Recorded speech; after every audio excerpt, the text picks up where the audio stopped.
She worked both in San Francisco and in Switzerland before forming a partnership with Richard Freneau, and they have been awarded over 25 AIA awards. They've been cited in over 100 places, books, essays, articles. A well-established firm in its own right. And since the 70s have been involved in what is now known as green design. That is an engagement with the environment. And I think you'll see this evening that this work is really extraordinary and very rich. And I offer two anecdotes. Laura and I go back a long way. We went to undergraduate school together, and I'll never forget that kind of come-to-Jesus moment as an undergraduate when you're taking a architecture studio and it goes on all night, and you don't wake up the next morning. The next morning you are borderline psychotic. In one of those moments, I turned and looked at Laura and realized that she was actually radiant.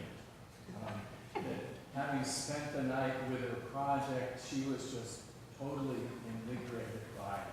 The love of architecture was there and was very rich from the very beginning. So that's the first story. The second story, my son now goes to college, thank goodness, because the effort of getting him to agree to a college was a long and arduous task. And in one visit, we went to San Francisco and visited Berkeley. And I sensed a very positive vibe from Gus as we were leaving San Francisco. We spent the time with Laura in her house, which she designed. And I said, Gus, so what did you think of Berkeley? He said, oh, I really liked it. I liked it a lot. And I said, well, what did you like most about it? Oh, Laura's house was fantastic. Unfortunately, that's not going to sell at college.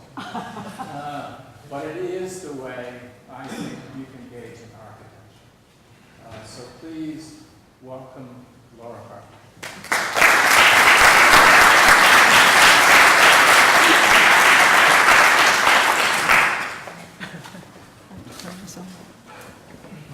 Is this working? Yes. Thanks, Michael. It was a newly finished renovation, so it was very gratifying to have Michael and Gus there. They were our first visitors, I think. We just wish Gus had come there. Okay, so I have 35 minutes, and I'm going to cut to the chase. And rather than showing you, the whole history of our firm and every nuance of every way we think about everything, I'm going to talk about buildings and landscape. And I'm going to take that thread and run it through projects that we've done. And because most of you are here to pick up an award, I understand that. And some of you are here to go on to see the World Series. So I don't want to capture your whole evening. But in starting to think about building and landscape, it's fun to give a lecture because it sort of gives you an opportunity to go back and relook at your work and, develop theories you never had before and remember things about practice that, are hard realities. But I am a practicing architect. I've been doing it, since the early 80s, and I'm going to show you some of the stuff we've done. But I wanted to, this is a Robert Smithson. I just love this drawing of his. All the hope in the world for how that asphalt's going to move down the slope. It's going to be eloquent. It's going to flow, and then all the reality in the world of how asphalt moves down the slope. In a way, that's what practicing architecture is all about. And it's sort of we often talk of our work as circumstantial architecture and being very rooted in where it is and who it's for, and being very responsive to both of those situations. Tonight, I'm going to mainly focus on the where it is and the specific sites. This is where our office was for years in the Berkeley Hills, and we shared it with a 57 Thunderbird. And I think in some ways, this is where my partner Richard and I really got to understand the California climate and moving between buildings, and that it's really wonderful to go outside and to work in a kind of compound of buildings and to move between things and be in the landscape constantly off and on through the day. We like to think we work in a tradition and that we have adopted some various ancestors. Bernard Maybeck, who was, his client was Charles Keeler. He designed this house for Charles, who was a painter. And Keeler wrote a really interesting book called The Simple Home. And in it, he said, all you need in the Bay Area to live is a roof over your head. That's it, just something to protect you from the rain. And this was adjacent to where our studio was, this wonderful Lawson house that Maybeck designed with these sleeping porches. And so again, he was sort of our, Maybeck and Keeler, they were kind of our tutors in this indoor-outdoor way of life that's so possible in the Bay Area. Although there are a lot of myths about climate in the Bay Area. It's not as warm as you think. Awful times the kids that lived in that house had runny noses and were sick, according to various people that knew the real situation. So there was slightly a myth that it was warmer than it is, and that's probably still true. Another person whose work we admire, and there's a recent book out on him, William Werster, he designed lots of really interesting outdoor spaces, kind of between indoors and outdoors, and he would call them the rooms without a name. In the case on the right, this was on the seashore. It was very windy, so these protected screened porches, creating a little sheltered courtyard. And this is out in hotter climate east of the Bay Area, where a courtyard plan open to the sky. So these kind of trying to define what that edge is, kind of blurring the edges between inside and outside, and the ongoing investigation of that is something that we've been doing throughout our work. The Esherick office was someone we looked to in a way the first principles of environmentalism and energy conservation. The MLTW office, this was, I think when I decided to go to Berkeley, I had seen this on the cover of PA. But how you put larger buildings in the landscape and keep them recessive. It's always seemed funny to me that the most visible thing in this whole building is the window shades, and this huge building sort of goes away. So looking, having had those influences in school and, sharing this interest with my partner, Richard Furneaux, we got a lead, we got a job. First job, Napa Valley, ritzy neighborhood. We drove up in Richard's diesel Rabbit, spewing blue smoke. This is what we saw. This was a very interesting site, very humble tenant farm building. Creeks on either side, tiny little site. But from the beginning, we had this notion of, or interest in how you shape buildings to create outdoor spaces. In this case, I wouldn't call it a courtyard, it's more agrarian than that. I'd call them workyards, but trying to organize the space, this very narrow quarter-acre site within a larger vineyard to use the outdoor space as much as the indoors. Oops, there's one more slide there. Yeah, okay. Another project not long after that was an interest in developing a courtyard plan on a slope so that the project moves up the slope. This is sort of a west-facing facade, a datum, and we were really getting interested, and you'll see this continue, this keyed plan that faces southeast. So there's an alternating indoor-outdoor, indoor-outdoor, and really the outdoor spaces become as much living spaces as the interior spaces. And that interest in that reciprocity, in that flow between in and out, and really thinking about the exterior rooms as much as the interior rooms. A variation on this courtyard plan is on a hilltop, and the envelope had been defined by the developer. But this is kind of a meandering courtyard plan. You come in, it's a much hotter climate, it's sort of bent around. There are places you want shade, there are places you want sun. There's the opportunity to move in and out between them. These dog trot spaces for shade, the trellis spaces, and also starting to look at how color works in the California landscape. The dark green, the kind of straw color, which is what the hillsides change between. Very green in the winter, very yellow, brown in the summer. So that sort of materials palette that works in that landscape to keep a building from standing out too much was something that we were interested in. People like Christo and Goldsworthy, the way they work with larger landscapes and this is a much bigger piece of land that we were working on. And our impulse was to group with the trees, kind of hide behind them, cluster. But for various reasons having to do with a fault on the site, a spring on the site, and the client's desire to get views, we pulled out away from the trees. And in doing that, we said, well, how can we pull out away from the trees and keep the building recessive? And so we were looking at Army books about camouflage, ways in which you break up the volume, you change the color, you sort of develop strategies to make buildings kind of lie low and be quiet in a landscape. Because we really didn't want you to drive along this road, which Michael's been on his motorcycle, and look up and see this house. We wanted it to disappear as much as possible. And then the fluidity between the building and really starting to open up and move out. And in that case, it was the wind changed a lot. So we wanted to develop 2 courtyards that could, whichever side you were on, you would be out of the wind. Another exploration of the courtyard plan kind of began with looking at garages. I mean, garage is a very fluid space where, you know, sometimes it's inside, sometimes it's outside. It's a very kind of vernacular interpretation of, you know, it just solves lots and lots of issues in a household. And it's sort of related to this higher brow King's Roadhouse that Schindler designed, where his wall opens up, it opens out to the courtyard, the fireplace. But we saw these as sort of relatives and influences for this house, which is, you know, in some ways the dumbest courtyard you could ever imagine. It's an L, and except there are 3 of them, and they move down the slope. And then they're modified to meet the conditions of the slope, whether it's a tree, whether it's a view, whether it's programmatic reasons to break them away. This was something that we were, you know, sort of developing. Again, this is in California where it's very easy to move in and out. This was the courtyard that was adapted to leave room for this nice oak. The room that opened out onto it, it was a room we didn't have a name for at first, but because it's where the building takes a bend, we called it the elbow room. And it has, you know, moving furniture, and you can sort of slide it in and out, and it really didn't quite have a programmatic definition. It was lots of things to lots of people in this household.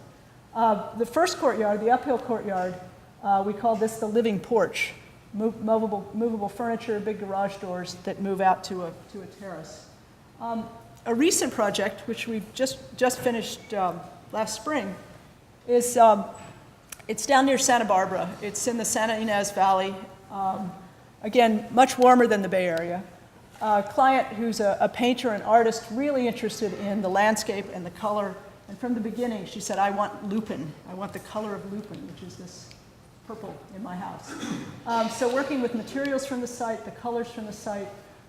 Again, it's very hot and warm. It's in the area where the Tour de France cyclists train. So it's quite a beautiful climate, snow-covered peaks, but it can be quite hot in the summer and quite windy. So again, developing a plan that allows for sheltered outdoor space and ways to block the view. And in this case, and I think the reciprocity between inside and out is even probably greater in this than in the earlier projects. Walls that open are greater, the inside material, bringing in the volume sort of under this one big roof that move from inside to outside, really carefully framing views, and then this outdoor living space. Also working with shade structures, kind of developing variations on the typical wood trellis, trying to move into steel and lighter, but still providing useful and adequate shade. And then this kind of interpretation of a mastroba, which is over to the left, but this wall that opens and closes, so you can get the breeze or you can keep it out. So these constant kind of adaptations is something that we've been looking at. This is the sheltered courtyard. All of this, it sort of sits below the brow of the hill, as, of course, Frank Lloyd Wright would approve. We wouldn't have dared going up on that hill. And so then you say, well, how could these, I grew up in West Virginia, you say, well, how could these ideas possibly translate to another climate? And that's been something that we've been really, really interested in and sort of hell-bent on exploring. And one of the first explorations was in Colorado, the mountains of Colorado, east of Telluride, at 10,000 feet. And we developed a compound. We looked with the owners at mining compounds. And this sort of casual, loose association of buildings, we actually didn't have a very good survey. So they were designed in a way to be jointed so you could adjust them for trees and views. And they were simple rectangles, but then the connections between them could be at different angles. The rolling bed, we've done several of these that rolls out onto a trestle. out into space over this 3,000-foot deep canyon. But this grew out of being in a hotel with this owner and walking from the hotel to dinner, and everyone loved the cold air, and they wanted to recreate that up here at this 10,000-foot altitude. Another exploration was Martha's Vineyard on the East Coast. Buggy, humid, hot. How do you do a courtyard, an outdoor space in that climate? Well, it has to be screened. It has to be protected from bugs, and it rains a lot when it's hot. So it's, and we looked at these buildings in a nearby fishing village, and the way they collected together and the spaces in between them was as interesting to us as the buildings themselves. So this sort of courtyard, screen porch that collects these three little cottages around it was our exploration, and this outdoor screen porch at the heart of the project. In West Virginia, again, hot, humid, buggy. One of the strategies was for part of the program to migrate in the summer. And in the summer, they move out here, and this is kitchen dining. They just move out, and this becomes their kitchen and dining in the summer. We told him it needed to be screened. He said no. This is another rolling bed. But again, this was a site, it overlooks the Potomac River in the eastern panhandle. And again, the survey allowed for adjustment for view. I mean, the layout allowed for adjustment for views and avoiding trees, and kind of an inaccurate topo. Back on the East Coast again, this is in south of New Bedford in Massachusetts. And there was an existing 100-year-old house that had been the house of a pretty well-known painter, kind of the era of Winslow Homer. And so we were very interested in color, the materials of the site, ways to bring that into the building. But we also, bless their hearts, had a client who really hates air conditioning. And yet it gets really hot and humid there. So we developed what we called this harpoon, which we sort of jammed into this 100-year-old brown shingle house that we totally renovated. And it really does a great job of collecting the breeze, which comes from the west, and funneling it up through the roof, and there's a kind of clear story, high space that, it's a heat chimney, basically, that sucks the heat out. And believe it or not, it really works. They sometimes use the whole house fan, but they haven't turned on the air conditioning yet. So that makes something, it's just the old way. It's what your grandmother's house was like. At one point, there was a kind of garage house that we tore down and replaced with this guest house, which has a whole series of covered porches, screened porches, rooms with windows that open up like a glazed porch. Lots of different ways that you can be in or out or in between. Another recent project on the East Coast, which looks down on the Hudson River in Rhinecliff, New York. So you get off the train, very steep, the train's down, here's the river, here's the train, very steep stairs up to this wonderful little town. And really kind of nice, slightly frumpy, 100-year-old wood frame house, a little bit Victorian, on a steep site. And so developed how to sort of change the house so that it could relate to the site, relate to the views. There was some very nice stone walls, terraced hillside. So working with those, kind of adding to those, we took this basic gabled house and added this sort of box out the back, added a stairway on the side, and it really is all about the view. But while it's all about the view, it's also all about not hearing the train, which was a late twist. So how you keep the noise of the train, get the view, naturally ventilate. It was a bit tricky. This is just finished last fall. And current project up on a part of the world I had never been to, Lake Huron, Georgian Bay, north of Toronto, about 2.5 hours. Really beautiful area. It's on the Canadian Shield. So the rock is right at the surface. It's this incredible gray and pink, marbly, swirled rock. And we're working with a client who wanted to move. There's an old building there where they live now, but he wanted to get some of this open water view and collect more of the breeze. The current building is more sheltered and more kind of out of the wind, but it's quite hot and muggy in the summer. So this is a 3-season compound, not to be used in the depths of winter. A series of small buildings connected with boardwalks. Again, porches, views, sort of open to the southwestern breeze and the western view.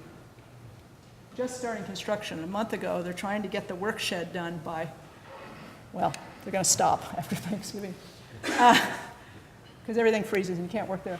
So back quickly to the western landscape, which is so different from the lushness of the east. I mean, from here, it's probably hard to imagine, but if you read your Wallace Stegner and you know about that 100th meridian, you know that you cross that line, even you can see it on the airplane, it's dry, things grow slowly, you don't have the opportunity to have a healing landscape.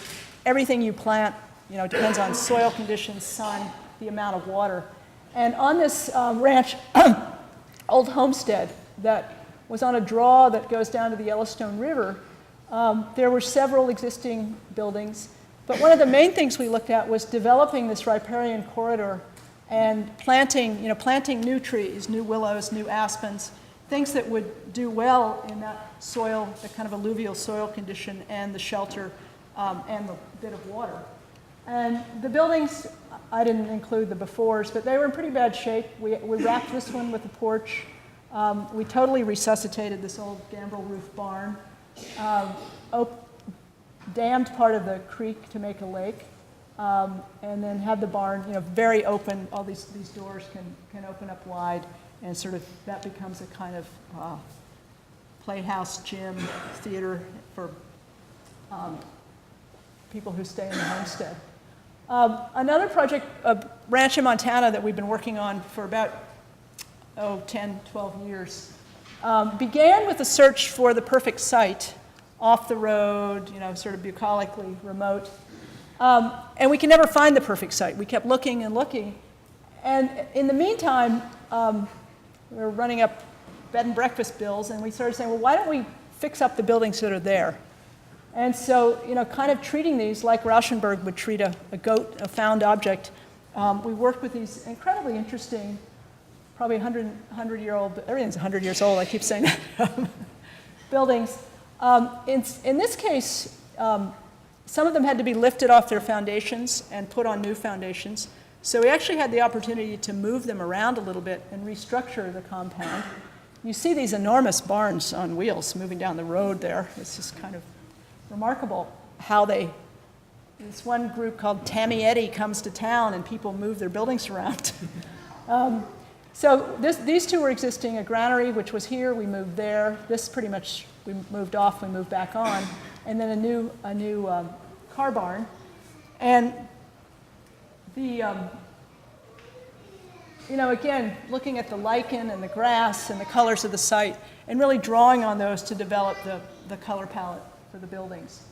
And recently, and this is the interior of the granary, which we carved out and opened up to make it a guest house, basketball court, theater. The stair lifts up out of the way as a theater. There's a workshop here, bunk room there. But again, reusing all the wood that was torn out of the granary and staining it. And then currently, I was just here last weekend, having fixed up other buildings in the compound, we're finally getting to what is now kind of the main house, the cookhouse.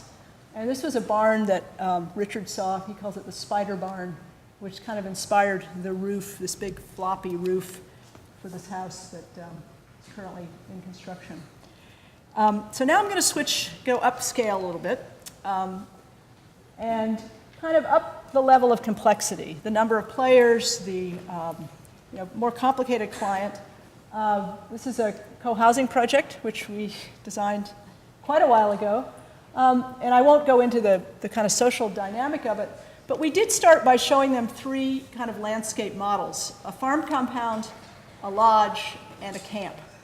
And they voted for the camp.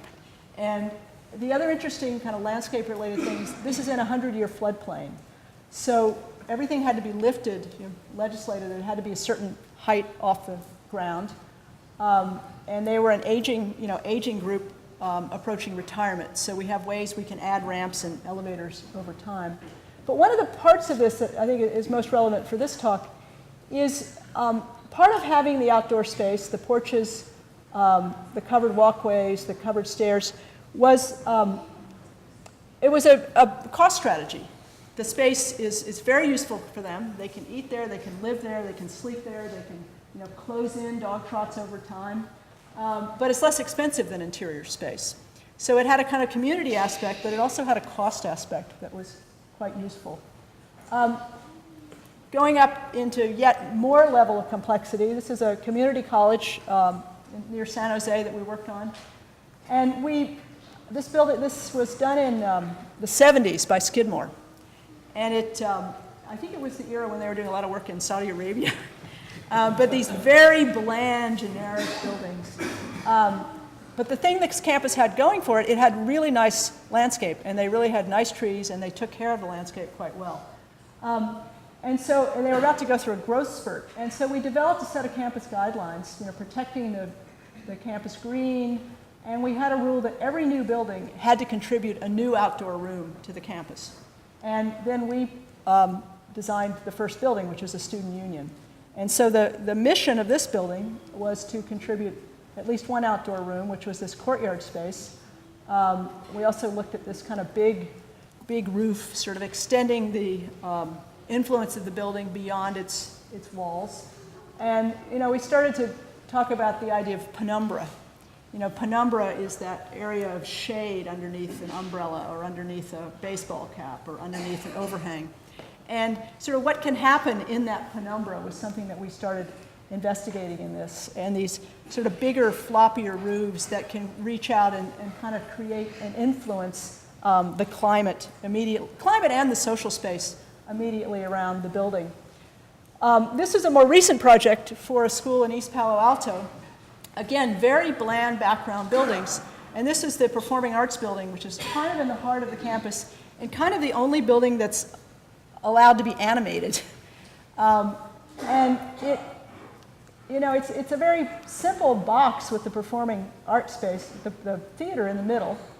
But along the edges, where it sort of sticks into the central campus green, really trying to extend the sphere of influence of the building. And these outdoor spaces, these places to sit, kind of like these steps here, places to hang out that really makes people want to sort of be together and hang out and increase the kind of social interaction of the school. And it's, in some ways it's the theater of everyday life. It's the Performing Arts Building, but there are lots of daily performances just done in everyday life. Jumping scale yet further, the UC Merced Campus, the 10th university campus in the California system, which was planned about 10 years ago and is now open.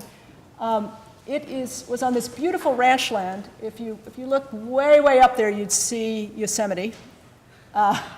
It's this sort of rolling ranch land of the Central Valley, kind of savanna-like before you get to the Sierra. And it had one barn and one tree to hang to grasp and kind of relate to. And it was very open. So how do you make a campus in that environment? There was some canals, irrigation canals that ran through it. We worked closely with Skidmore and EHDD and kind of a host of consultants and developed guidelines that had a lot to do with Peter Walker, preserving a green, again, developing. We used our same rule that we used on the community college. Every new building had to contribute a new outdoor room. We talked a lot about shades. Very hot there, 100 degrees day after day in the summer. So this was the first kind of core 3 buildings. We worked on this building, the library with Skidmore. The building you're looking from is a lab that EHTD did, and this is a hacker classroom. So developing shade structures that are really kind of mandated by the guidelines. Everything has to have an arcade. Our library was sort of organized in 3 pieces: a lantern, which is kind of a beacon at night from the outside, and then the stack area, and then it's a library, it's a student union, it's admin. It's the first of 3 buildings, so it's doing lots and lots of things as the campus started up. The library The librarian was quite wonderful.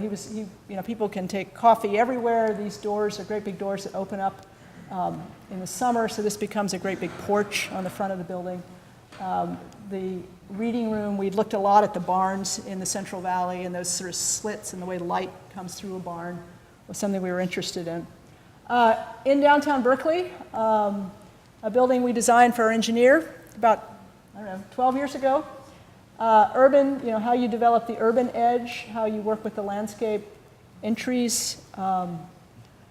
This courtyard, which was the main entry to the building. And then just recently, he has been able to purchase the site next door.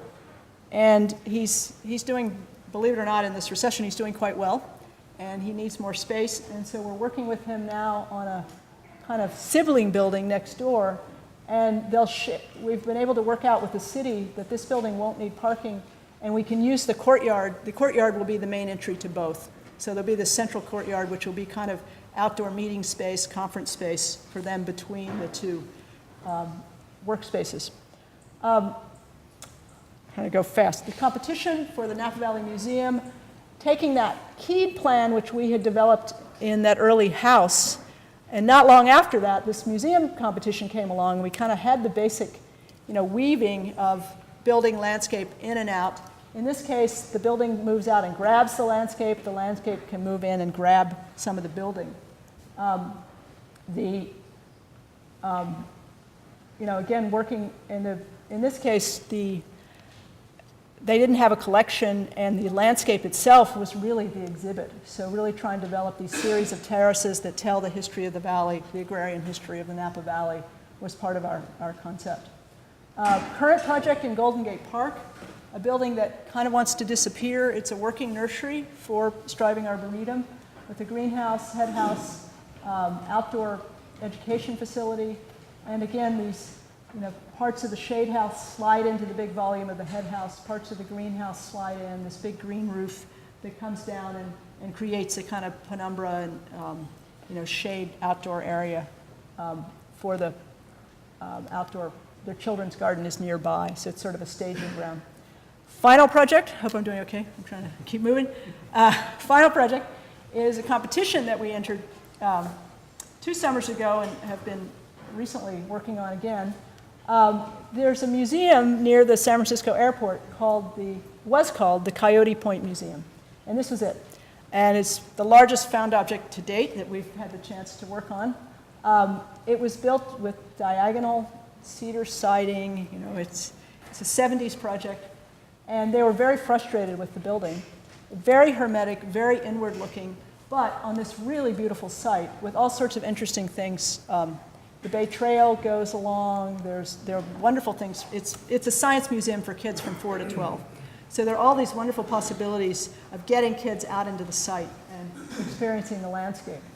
And in some ways, one of the kind of ways we thought about it is you want to look. It's kind of a microscope and a telescope. You want to look up close and you want to look at the big picture.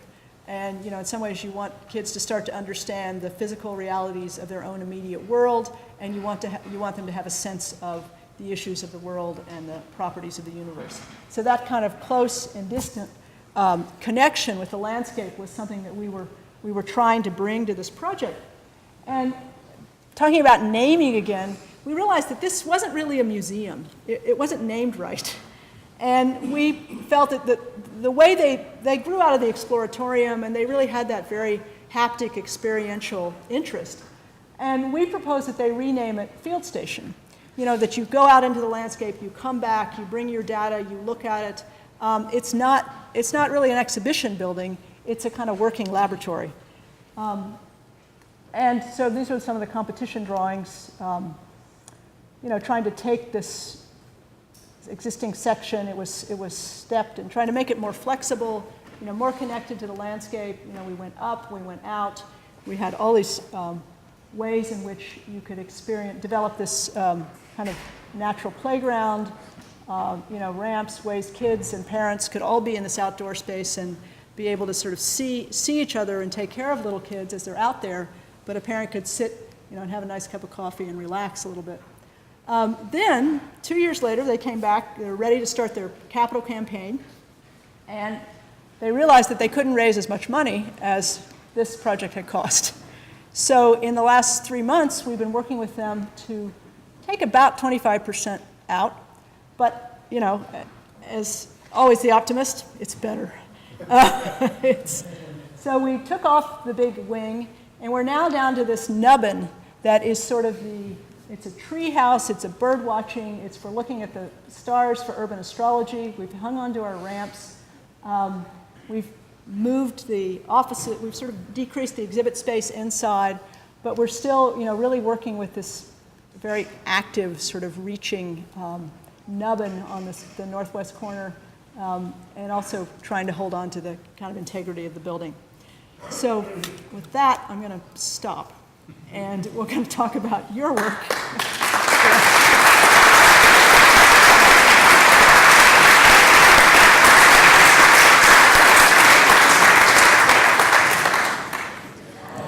At this point, we're going to start with the ceremonies for the AIA. A few comments first? Should I use this? Should I use this? So I am here as the head juror of a group of four equal jurors. Annie Tilt, Eric Heslop, and Marcia Meadham, all from the Bay Area. Three of us have sort of small to medium, smallish size practice. Marcia's firm is bigger. But it was good. We didn't end up too many fights. We got along, surprising amount of agreement. And I just want to say the work in general was really high caliber. We were very impressed and pleased, and it's just amazing to see so much work at a big scale. I mean, if you had 40 projects submitted in the Bay Area, probably 30 of them would be houses. But I mean, it's a very interesting area to work in. I mean, lots of healthcare, lots of educational projects, very few houses, only 2 residential projects out of 40. But I was really impressed with the vitality of the community and in general the quality of the work being done here. And so not everyone could get a prize, but we feel very good about the 7 that we've selected, and I'm going to go through and give you a bit of a glimpse of what we talked about, and I guess there are going to be questions afterward, which I'd be happy to answer. But I think generally, and it's the first project, I'll just start. This was a project that we really wanted to support. It's a renovation of the Seneca County Courthouse. It's the kind of project that you hope will get, they're struggling to get funding.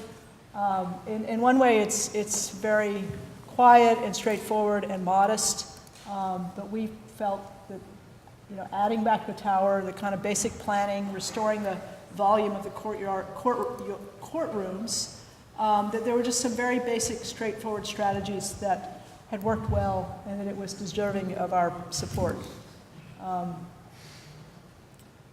And it's, I hope they have the budget to really do it as well as they could do it. But it's a nice project. And the winner is, what? We're just moving Oh, we're moving the pictures, okay. This is the courtroom that they raised the ceiling, but it really makes you rethink. I mean, instead of a courtroom being a scary place, it's the town center in a way. I mean, it's where, you know, birth, death certificates, all that, as well as trials are held, so that this have a kind of integrity and be maintained. So Schooley Caldwell Associates, we want to congratulate you.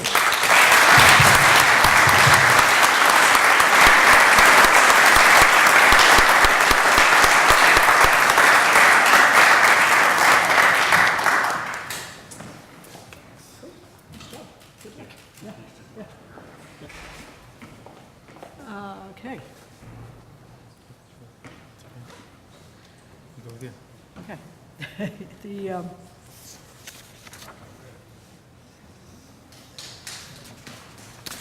She's clapping already.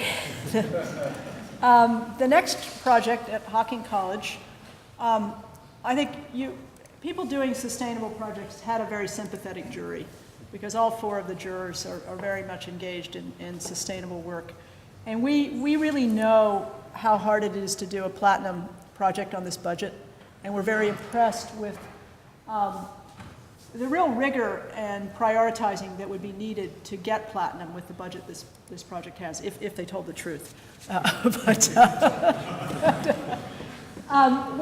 There were things we had critique. We think the parking lot is very unappealing.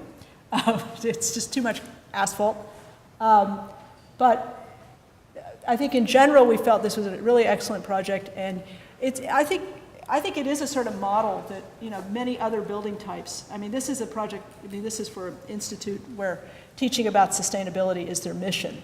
So to have it be a demonstration building is very important. But I think other projects, other building types could take this on as well. And I think we're going to see lots and lots more of these. And I just felt that the way the decisions were prioritized and the rigor that was needed to get there was really admirable. And we wanted to applaud that with the Merit Award. Design group.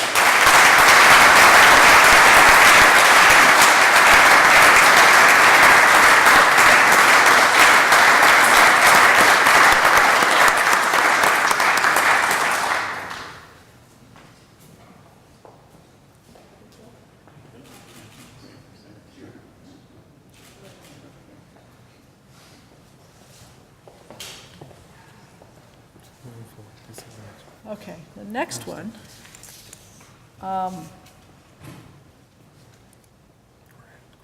The cafe, which you can tell from the theme I chose to discuss. You can see the bias of the jurors, because there was a really nice reciprocity in this, where the materials of this cafe reach out to the street. The move, which you'll see in a minute, in a section to bring daylighting into the project. Fairly modest, straightforward, but very elegant. And the idea of not using standard, having a sense of craftsmanship, using glulam beams for benches, for backs of benches, for some laminated beams, for replacing some of the steel. There's the skylight. It's just a very thoughtful, really well executed interiors project. And we speculated wildly about the menu, and we're dying to know what kind of food it serves, because they didn't say exactly. But I think the material choices, I really like the variety of the seating, the different kind. I think this would probably be a very pleasant place to go, and go many times, because depending how many of you were there, you'd have a big table, you'd have a small table, you'd be in the front, you'd be in the back. It's just a very thoughtful and well-crafted interiors project. There's another use of the laminated timber.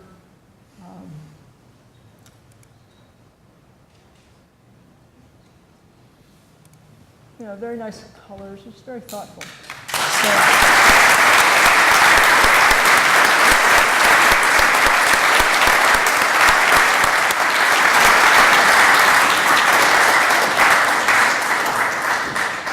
What is the name? It's fantastic. No hints? We have to go. Yeah. So. Okay. So there were a lot of healthcare facilities. I think that and educational projects were by far the biggest category. Actually, there are 15 educational projects. This is the land of schools. I don't know where other than Massachusetts or Virginia there's so many schools, but the healthcare, we all know how horrible it is to have to go to a hospital, and that's sort of hermetically sealed, just the thought of what the air is like and the lack of connection to the landscape. This really defies that, and to have this courtyard green space that every single person that goes there, whether they're a patient in a room or a visitor, gets to partake of this space. And you can quibble with the exact design details, but I think the planning aspect of this is really, really strong. And I think just to bring this level of improvement to healthcare is something that really should be commended. The lighting I thought was particularly good, and the kind of just lowering the blood pressure level when you go into a place like this, having a slightly soothing experience as you move through, and the amount of daylight and the amount of glazed connection to the exterior was really well done. These warm, sort of handcrafted, very thoughtful touches. These areas for families together at the end of the hallways with a connection to the light and the weather. I was saying to Joaquin, it's one of the nicest hospital rooms I've ever seen. I mean, it's a hotel. If you didn't have that bed, the hotel room would be. And then this whole prefab aspect, delivery aspect, which is very innovative, very cost-effective, and I gather is becoming more and more used for hospital construction, seemed incredibly successful. So we want to say we thought this was, really, really successful. It's one. Sometimes on juries you get to go see the buildings. This is one that we really felt it would be very helpful to go see. And so we want to give this to MBBJ.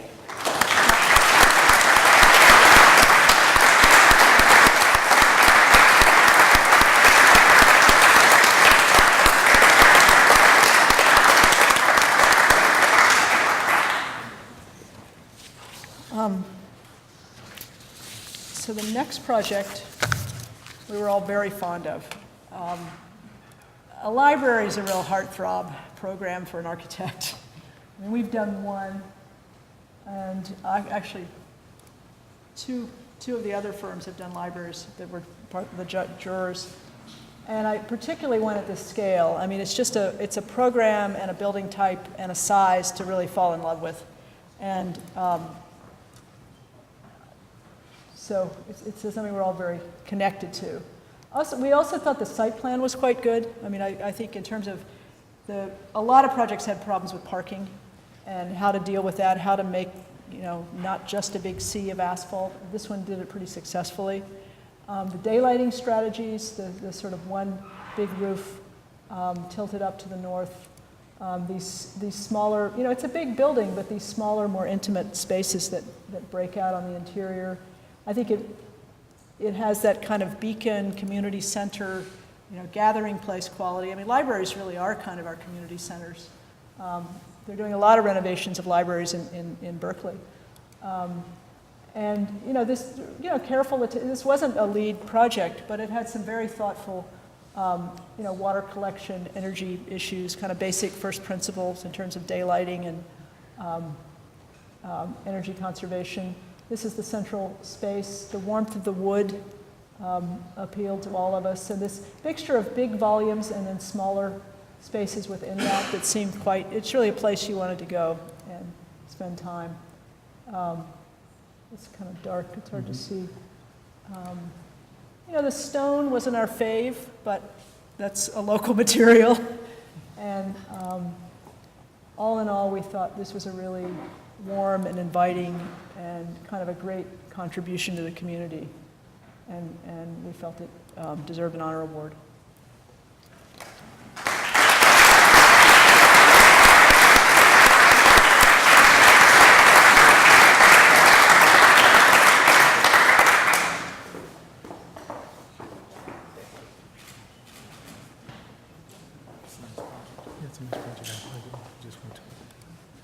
So we have two more. The next one, Kunst Hall, which is, see this? It's right around the corner? Yes. This is a really interesting project. There's so many brutalist buildings from the 60s and 70s. And I hope all of them, and they're so durable, they deserve to be saved, particularly if they're not in seismic country. But to be able to take this building, which had good bones, it's still here, it's still with us, and make this intervention, this corridor light-filled atrium, which makes the entries clear. I mean, it had 4 entries on in each quadrant before. But, the one big move always appeals to architects. But I think in this case, having this very nice, generous circulation space that's, opens up the building, brings light in, has, it's a large volume. I mean, I think it really makes the kind of rigor and rectitude of the Brutalists, it plays off of that so well that, it's a great foil to the kind of somberness, but worth keeping. I mean, it's hard to imagine tearing something like that down. But keeping that and inserting this very light-filled wayfinding element, I think it was very well done. It was well detailed. It was just very thoughtful, and I think the material choices, the sort of more playful use of color in this somewhat somber brutalist condition. This is the color of the year, chartreuse. I think it was in at least 25 projects. This color, orange was second, but just some very, these are, in some ways to make these repetitive spaces nice was done very well, and it was done, with elements that matter, with views and daylighting and nice artificial lighting as well. The landscape's just starting to come in.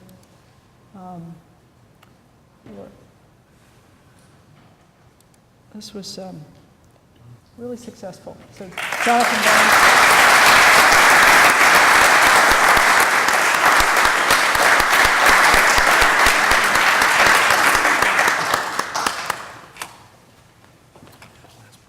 Finally, the last project, Julka Hall, which is a classroom building. Let's see, SU. This building it seems very interesting. It was very well presented. This analysis of the urban condition, this master plan that preceded it, just a thoughtful way to develop the street front and add, it's a little like we were doing in our various campus projects, developing these outdoor rooms with each building. This is doing it retrospectively, going back and adding to an existing building these outdoor rooms, and then getting to do a new building and following the same sort of guidelines. It's a difficult street edge. I mean, I gather this is a very busy street, how you deal with that, and yet start to create these outdoor spaces that are more sheltered and intimate and break down the scale of the site. The interweaving, the sort of pedagogical strategy of the constant learning possibilities of every interaction, and it's not just in the classroom, it's in these interiors are really interesting. And, we were talking about, you say, well, it's a lot of white, it's a lot of sheetrock, but the economy of that buys you a lot of space and volume and light and, really interesting kind of progression and chance for movement through the space and light. This interaction, this sort of interactive aspect was appealing. It really seemed worth the trade-off from having richer materials to having that volume and that space. Again, we thought this was, very thoughtfully detailed, nice set of decisions and a kind of rigor in the groupings of the materials. It's also one we would love to see. It's a little bit hard to understand the scale of this from the photographs, harder than some others. But really, this is a very ambitious and very successful project. And I think just to imagine being the kinds of social interactions and the kinds of learning encounters that could happen in a space like that is something that we all anticipate will be quite successful. So again, NDBJ.